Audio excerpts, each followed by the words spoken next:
Hi everyone, welcome to my channel. I'm Dawn and today I am going to be finishing up these journals. So for me personally, I'm recording this on Thursday in case you want to behind the scenes. My son has no school on Friday for absolutely no reason.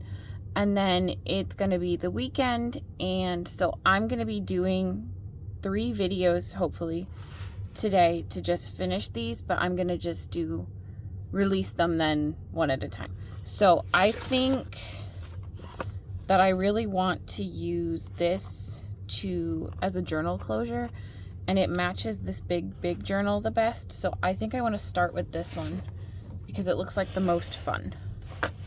So I've prepped these, I've done all the sewing of all the pages. I've finished one of the bigger journals, and then I have 3 more to do. This is like a little headband with some sequins on it and this pretty rose. Yeah, I guess it's a rose, but anyway, this pretty lace. I have 4 of these for 3 journals. This is the biggest journal, so I'm gonna select 2 of these to go in this journal. I can always make more of those, or you can make your own when you get your journal. So here I have my cover. I've painted and put ribbon on the spine, and I've done the inside. I fixed up the spine on the inside as well. So that's how I prep my journals. And then, because as you can see, it kind of dried a little crooked here. When I am arranging my pages, I usually grab one of my big paper clips. I have a whole bag of them, and I know there are some in here that are like a little bit more stretched out, and like this one, it's like a little more stretched out, so I'll usually try not to stretch out a new one. And then I'll just clip that there, and then I'll usually just put it off to the side to kind of just chill out. Okay, so I've got all my tools. I just went on a retreat as like a birthday present to myself. I like to go to this retreat house. It's kind of nearby me, and it's where I'm hosting my journal retreat. If you're interested, I do still have spots available for my journal retreat. So anyway, I like to go for a retreat, and so I packed all of my things, and I'm just getting settled in now that I'm like unpacking all of my things. So I made these pocket pages, and I'm going to have to fold them. They're the only pages that aren't folded because they needed to be sewed before I folded them. I'm just gonna fold up that pocket, and then I will show you my other pages. I have this ombre page here with some trim. I have this page, and I have this page. And then those are scrapbook with the lace on them. Then I have some pages from an old art book. It was like a magazine. I have, this will be my center page, a coloring book page, and some different vintage purplish papers, and then a sewing paper, or music paper.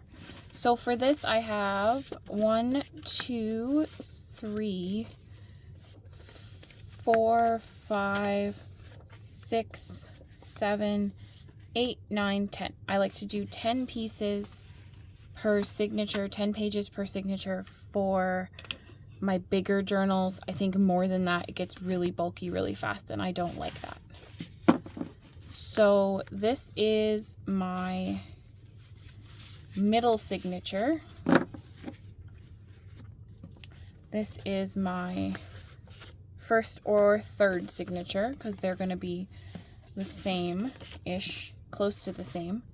So we have the ombre paper here. We have this, which is like a white version of the purple.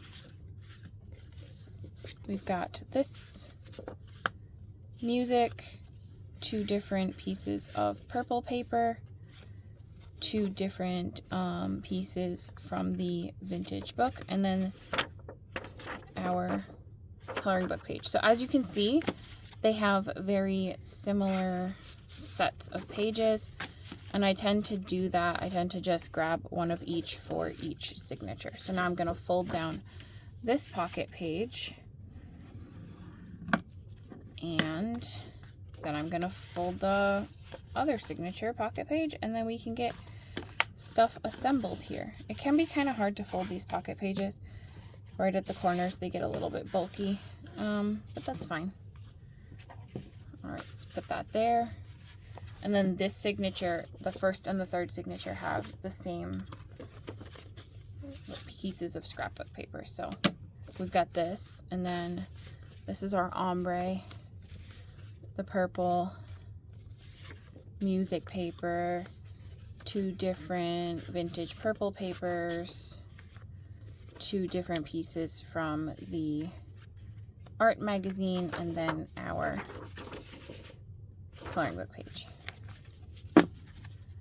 And our pocket page, which is the same pattern. I often like to, if I have 3 signatures, I like to make the first and third signature match, and then the middle signature be like a slightly different. So I'll show you what I mean by that. So this will be the first and the third signature, and this will be the middle signature, and you can see there's a lot of similarity in the scrapbook papers, so they'll kind of match up. So we can have, like, this kind of matches up with this, and then for the that's the ombre, they have the same ombre, but for the pocket page then we have 2 different like gold swirly papers. So that's how I like to do it. And then these went with this one.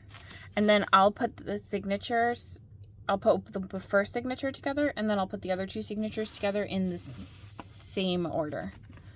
So I know this is my first page, and I know that this is my middle page. And then I want to get a variety of papers. So I'm going to start with this in my center. I always start from the center. And then I'm going to grab my ombre paper, I think.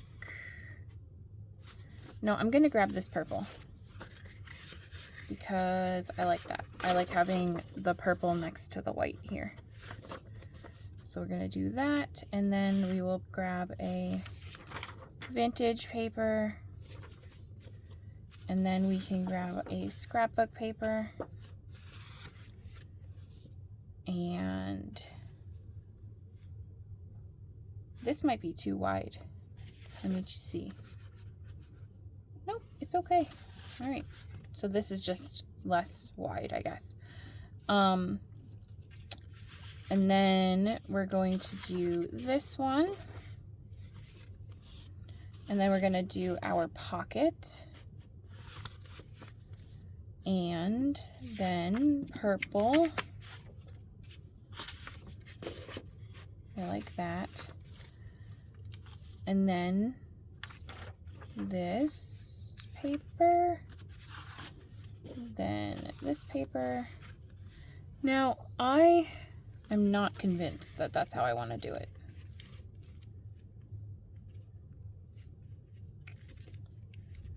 I might want to put this one. Now I'm going to have to start all over because everything's going to get crazy. I might want to actually put this one here. Let's do that. Have the lace in the middle. And now everything is loose and not lined up anymore. So now I have to go back and grab them and line them up again. Okay, and then this page, this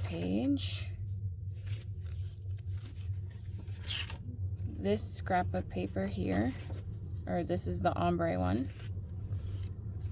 the music paper, the pocket page, purple, And I think I'm gonna line one up at the top and one up at the bottom, like, or one bottom first, then top. And then our outer page here. So there's our signature. Now I'm going to put 2 paper clips in the front half of the signature. And then typically I will put another one here, but what I'm going to do is leave that one off so that I can go through and see what I'm doing so I can copy it for the next 2 signatures. So it should be pretty easy now because I have all the same styles of papers and I'm just going to go in the exact same order. So we're going to start with this paper and then I can just flip to see what's next. So this is the alternative for that, and just make sure that's right side up. Then we're gonna have our dark purple. This was like a purple-ish from an old scrapbook, and I cut the pages down to fit. They were very large pages, which I think was a lot of fun. But they have this like off purple color, so I've really enjoyed fitting them into different papers because I don't know that I have any other paper that color. Okay, and then our music paper. And then I think our pocket is next. I don't think there's anything between, but I just want to make sure. Yes, the pocket is next.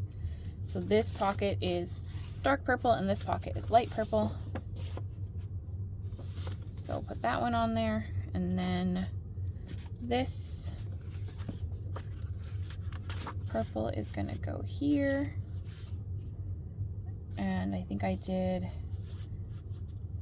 do that as well. Do that at the bottom. That one's lined up at the bottom. This one's lined up at the top. So we have a little bit of a height variance here. And then we're gonna slip this on the edge, and there's that signature. And I typically go back and add up the embellishments that isn't sewing or like sewn in pockets. I will add those after I am all done binding. So there's our second signature, and then we'll copy the first signature for this, and then that'll be it. We'll be done. And it's not, I know that I could do it like completely different, but I really like the symmetry of having 3 signatures that are all like very similar, especially when the first signature mirrors the second signature so much, or the third signature, because it feels very like bookend for me, and I like that. And depending on how long it takes you to get through a journal, you know, you might not even necessarily notice that you're working with some variations of the same kinds of pages, you know? Or if you really like the papers in here, then you get to work with a lot of different varieties for those papers. I think I'm gonna flip this one over because what we have is this lace is really similar to this lace, and so I'm gonna put it so that we have one on this side and then one on this side. Okay, and then next is music.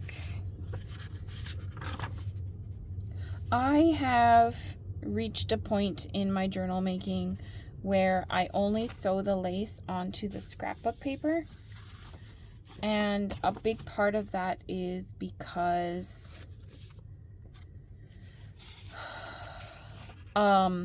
the sewing machine can tear up the paper, and I've had that problem with some of my thinner, more vintage papers, and I don't like taking that risk. And I also find that if you have lace on the 2 pages that maybe are directly next to each other, they can tend to get caught on each other as you're turning the pages. So I've started doing the lace on just the scrapbook paper. and that puts lace on about 1/3 of my pages, like 1/3 to 1/2 depending on how I make my journal. And I think that that's more than enough embellishment on the edge of your pages. Once you put the journal together, I think it comes out looking really nice and not looking crowded. Okay, so here's 1, 3, 2, and then for 1, I'm gonna make sure that I realign that just in case it slipped while I was messing with it.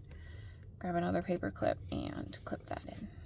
So the way that I put my paper clips in when my signatures are prepared is I put 2 paper clips on the front and 2 paper clips on the top. So I have 3, and the 2 are on the front and 2 are on the top. That way, as I'm binding in, it's really easy for me to just quickly check that everything is not upside down or backwards or anything.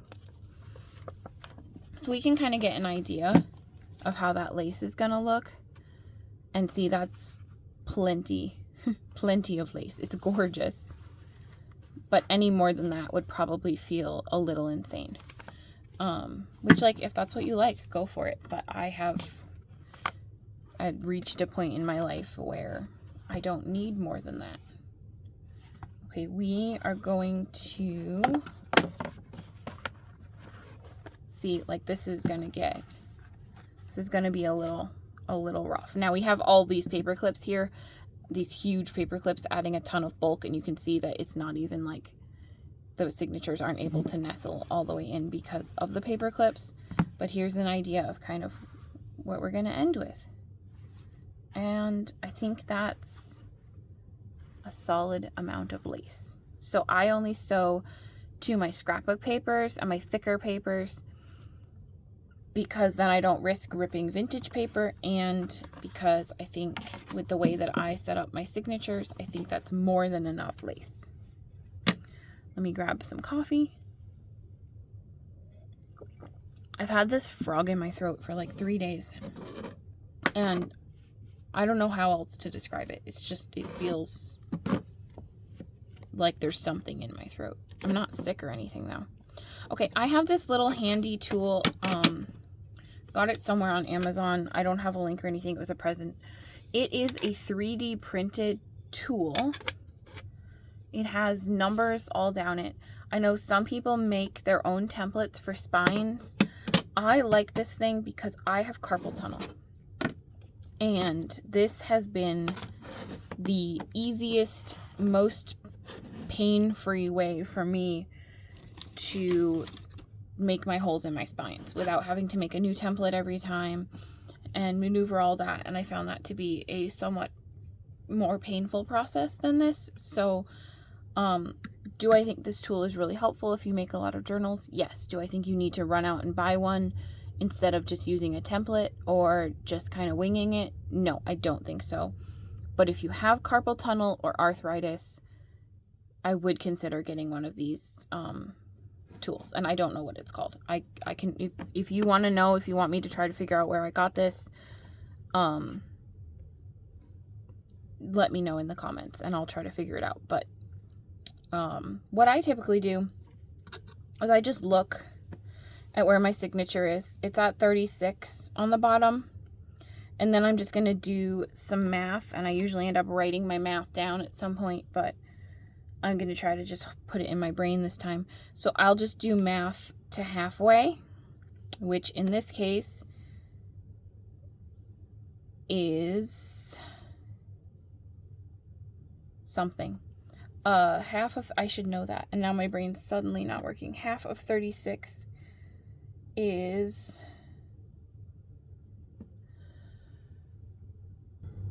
Okay, my brain wasn't working while trying to talk out loud, so I stopped and I did the math. And basically what I do is 36, half of 36 is going to be 18. I wrote it down for myself because I won't remember. I decided I wanted to do a 5-hole pamphlet stitch, so that was kind of why I needed to do a lot more math. Half of 36 is 18, so I did 18, and then I don't want to do right at 1 because that's where the top is, so I went down to 3. I usually do, I don't know what these are. I don't think they're any unit of measurement. So I went to 3 and then I went up 3, so we're at 3 and 33. And we have 18 in the middle. Then I had to find what was in the middle of that. So I did 3 plus 8 is 11, and then 11 plus 7 is 18. If I wanted to space them out more evenly, I could change this to 4 and 32, which I think I'm gonna do.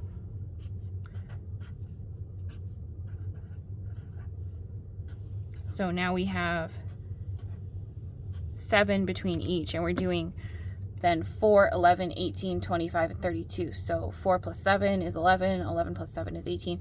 But I start at the middle, and then I go up 3 to 5. I wouldn't go higher than 5 up on here, because that would be this far up, and that just feels like you're missing a lot of the bottom here. So I don't know if that made any sense. But I have my numbers, they're evenly spaced, I'm happy, and now I just go through and I poke the holes in all 3 signatures. So I do 4, 11, 18, 25, and 32. Then I'm going to pull it out, and you can see the holes don't go all the way through when I poke, which is why I'm like, I don't know if I want to link this one, because I know there are some that are set up better. This was just the one that my husband gifted me, and he picked one that looked like it had good reviews.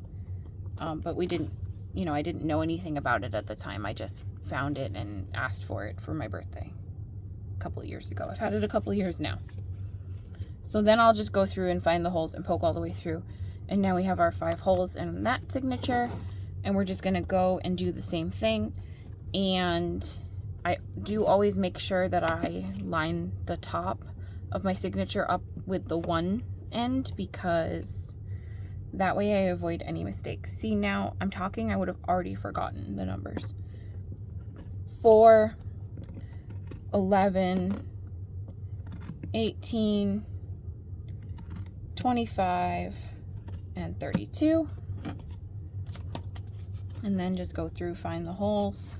You probably can't see them on camera, but they're pretty easy to find in person. Like, I can see them very easily, even if that doesn't translate well, but I can hold it up and see. So you can see it's right there. You can see the little hole. So even though it doesn't go all the way through, they're easy to see. And I just bumped the camera doing that. Okay, so we're gonna do that signature and then pop in my 3rd signature. I just find this to be the easiest, most pain-free way.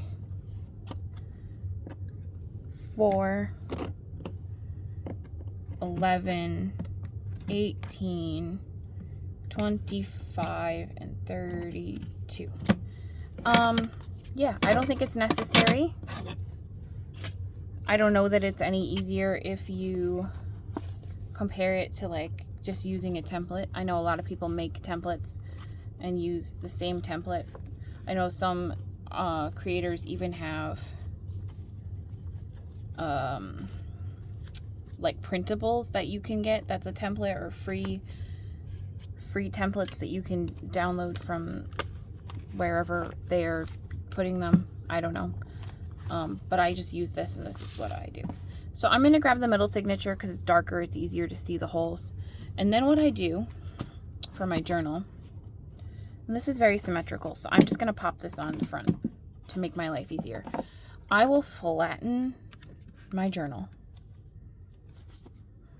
It's easy to find the middle here because I put this ribbon here.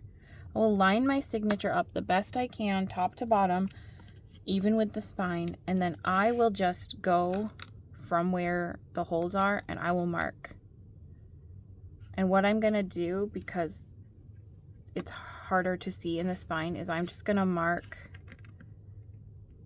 You can use a ruler too. I'm gonna mark my, and here's another thing.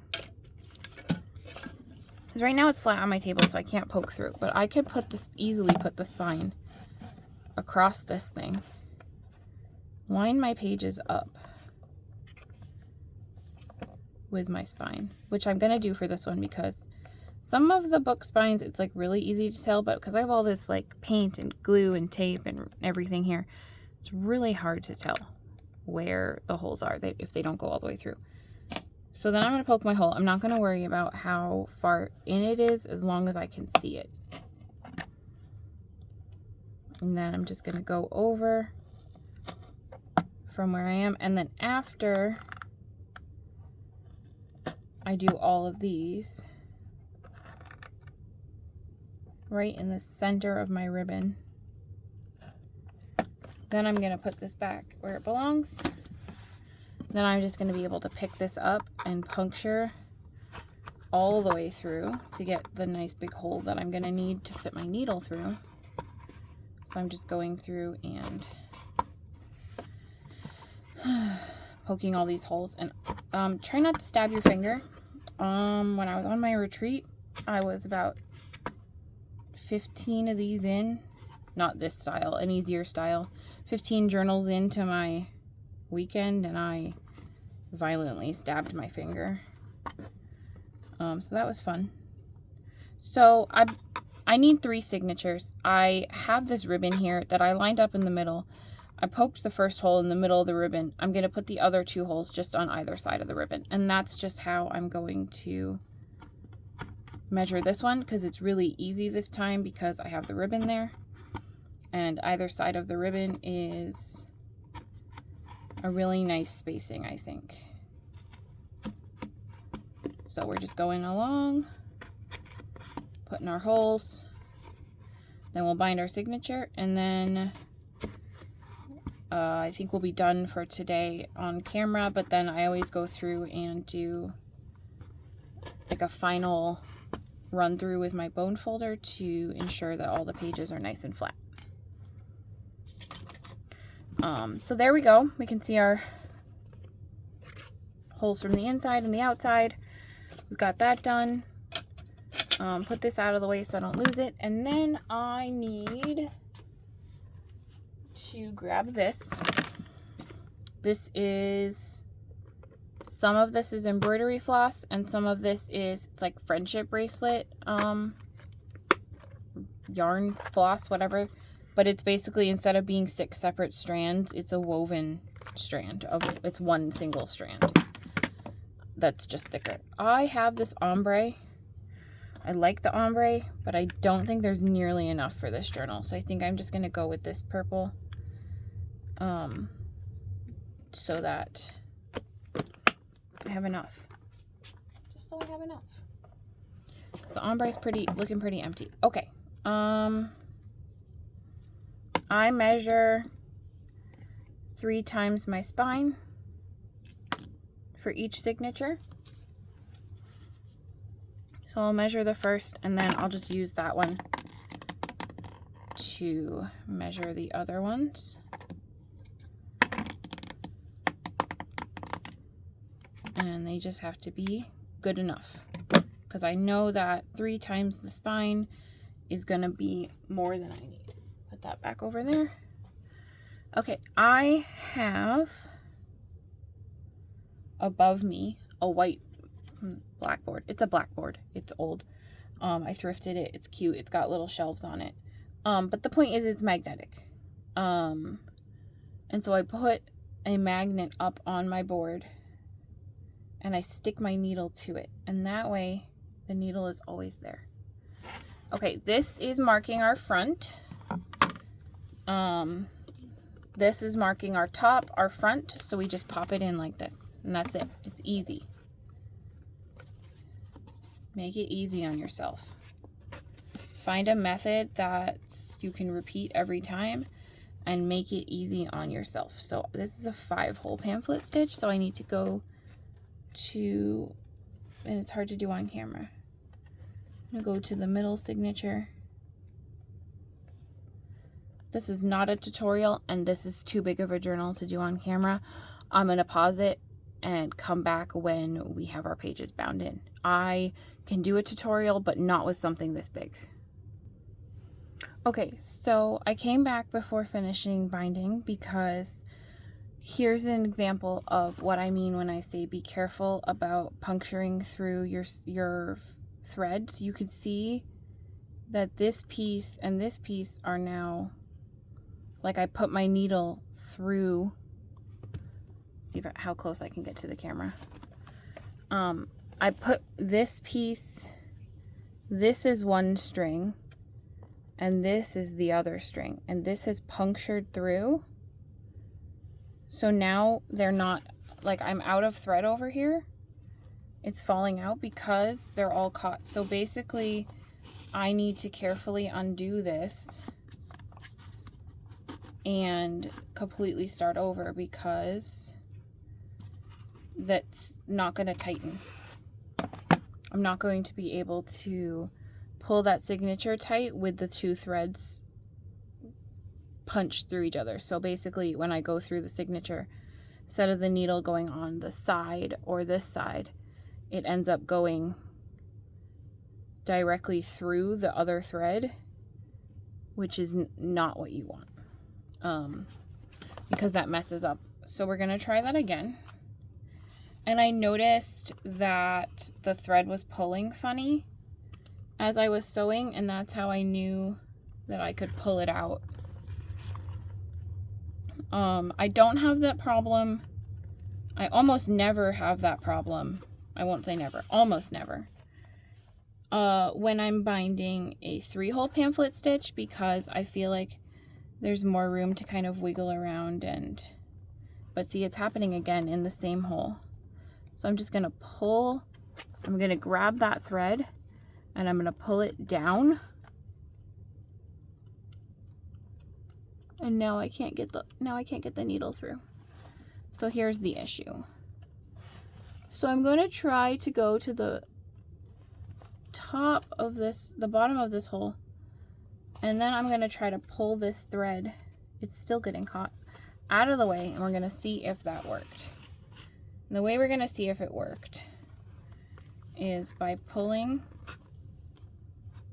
this thread like that, and then pulling this up through here, and they're all acting independently of each other. If they were caught, it would pull both ends of the thread when I pulled one. I don't know if that made any sense, but I have been struggling to get all of these bound in. Every single one of them has been getting caught. So really big journals are hard to bind, and I'll just say that. And then getting everything lined up without puncturing, and it's puncturing it again, without puncturing your other threads in a really heavy, and I think that's kind of the thing, this journal is really heavy. So as I'm on my third signature, it's hard to hold it. Like it's just hard to maneuver it. Especially if you're trying to record what you're doing with a tabletop camera. In case you're curious, my camera setup is that I have a shelf above this desk that I'm working on, and the camera stand is, put the needle away, the camera stand is hooked to the shelf, because if it wasn't, I would be constantly bumping the table and bumping my camera. Okay, I'm gonna pull this end because this tail is really long. I'm gonna pull this to shorten this tail, and then it's a 5-hole pamphlet stitch, so the next piece is this. I'm gonna pull that, I'm gonna hold this tail now, I'm gonna pull that super tight. Then I'm just going to not do that side. I'm gonna do this side, pull that super tight. I think I'm going in the wrong direction. I'm going in the wrong direction. I'm very confused. Okay, pull this tight, and then the next one should be our smaller tail. And now that we've pulled them all tight, we know that nothing's caught. Because if we did that and something was caught, it would have grabbed the other string and it wouldn't have pulled the way we wanted it to. So somehow I made this tail too short. But either way, I don't know what just happened. I've been fighting with this journal for quite a while off camera. But I am going to just tie knots and move on with my day. I know nothing's caught, and that's what matters. Okay, pull all these out, and then as I was going, I clipped away each signature, so those are all clipped in. Hopefully everything's right side up and where it's supposed to be. And we can take that off the front. Actually, I'm not going to take that off the front because I haven't put the front piece on yet, so it's not easily evident what's the front and what's not the front. So right now, this is clearly needs to be run over with the bone folder. And I need to add something to the front, which I don't know what I'm going to add. I don't have any idea. I think the last one, I don't know if I did finish. Oh, I did. I did something cute with this one. That's cute. Well, I don't have anything prepared. So what I may do is I may go do then this process on the other two big journals, and then I might go through and like add the pockets that I want to add and the front pieces and decorations and everything. I might do that in all three of them in one journal or video at the same time, because I feel like that'll be kind of easier for me. So I want to use this as the journal closure. Look how cute that is. And you could put the little bow part. Sorry, that was very violent. You could put the little like rose part here at the front, which I think looks kind of goofy, but you know, if it was on a bookshelf or if you put it in the bookshelf, you could put it like this too. And I think that's, I just like it. I don't know. It's cute. My daughter doesn't wear stuff like this, so when I saw this and I liked it a lot, I had to find an alternate use for something like this because she rejects these. And I still love them, so I'm finding something to do with it. So I think I'm going to stop here for today. And I think I'm going to come back and do, in the next video, I'll do one of these. And then in the next video, I'll do the other one of these. And then in the video after that, we will decorate and finalize. This one's already done, but we'll decorate and finalize all three of these journals. And that will pretty much get us to the end of this purple petals is what I was calling this collection. It'll get us to the end of the purple petals, purple floral collection. And then we'll be able to finalize it and get that release. Or it's going to be like an Etsy drop. We'll get that finalized and we'll get all that stuff rolling out. If you want the collage pack for this month, you have to join Patreon. That's the only way to get the collage pack, Patreon, or if you live near me and you are part of my collage and sip or collage and cafe events, that's the only way to get the collage packs. So thank you for watching. This video is getting really long. I'm going to try to end here, go drink some coffee, and then I got to get to filming more videos today. But I appreciate you watching and joining me and watching me struggle with this binding.